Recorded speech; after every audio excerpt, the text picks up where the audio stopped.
What is up, my fellow wine lovers? My name is Spencer. I work at the Orlando Science Center, and as part of your virtual toolkit, we've got a really cool scavenger hunt planned for you featuring the night sky. So I'm going to call it a scavenger hunt. No, I'm not. That's horrible. So what does this mean? Well, I've got a list of things that I want you to find in the night sky. Now, I recommend you turn this into a race where the winner gets $1 million distributed by the host of the party. Or you could just do it for fun, I guess. But there are a couple of problems with this. One, the sky is incredibly fickle, especially here in Orlando. You see, humans have this horrible problem of building stuff, like buildings and cars and lights and whatnot, and it just blinds out all the natural beauty of the night sky. If you ask me, we should just tear down all the buildings and live in lightless trees with our giant telescopes. But until then, amateur astronomers like myself need to deal with what we call light pollution. Now, we also live in Florida, where the weather decides to change every 14 seconds, and so there's really no way for me to know what the weather looks like wherever or whenever you happen to be.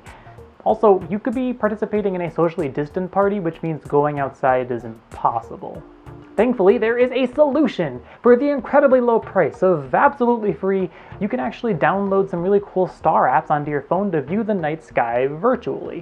One is called Night Sky on iOS, and there's another called Skyview Lite on Google Play. There's some others that you can pay for, but why do that when there's free options available?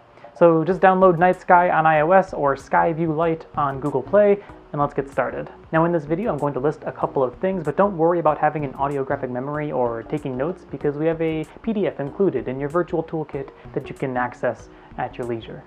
So first, if you can, just go outside. And then just turn off that giant plasma ball of life fire in the sky to make it night. And if you can't go outside at all, just stay at your computer. Open your app, skip past all the tutorial nonsense. No, I don't want your premium subscription. And there you go, night sky at your fingertips. Fantastic! Now we can get to the fun stuff. Now, remember there is a PDF of all the objects and the constellations that I want you to find, but let me talk about a couple of things real quick. First, I'm going to have you look for the planets. You'll start by turning west. You should be able to see Venus just below the horizon. Unfortunately for us North American telescope owners, we actually have literally no planets in our night sky right now. Because all the planets move at different speeds, their relative position in our sky is constantly changing through all the years. Hence the name planets. It actually comes from the Greek word for wanderers, or planetes. I definitely butchered that. Don't worry though, Jupiter and Saturn will be back in the summer where you can view them with your eyeballs in the night sky. Either way, you can find all of the planets and asteroids and moons in our solar system along this invisible line in our sky called the ecliptic. Because everything in the solar system is in this flat disk, that flat disk appears in our sky as a straight line that all of the objects will appear across. Then afterwards, I'm going to have you look for some zodiac constellations.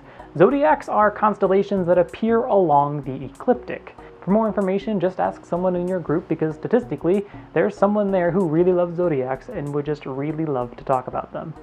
I'm talking about you, Savannah. Finally, I'm going to have you scan the sky for some of my favorite constellations. Well, really, we're going to be looking for asterisms because the star dot dots that we imagine in our sky are actually called asterisms, and the larger swath of sky that surrounds them are the constellation. So the Big Dipper is an asterism surrounded by the constellation Ursa Major. Is that too nerdy? Yeah, that's probably too nerdy. And that's it. Now, if you weren't able to go outside during this, I understand, but please at some point do go outside and try using your star app on the actual night sky.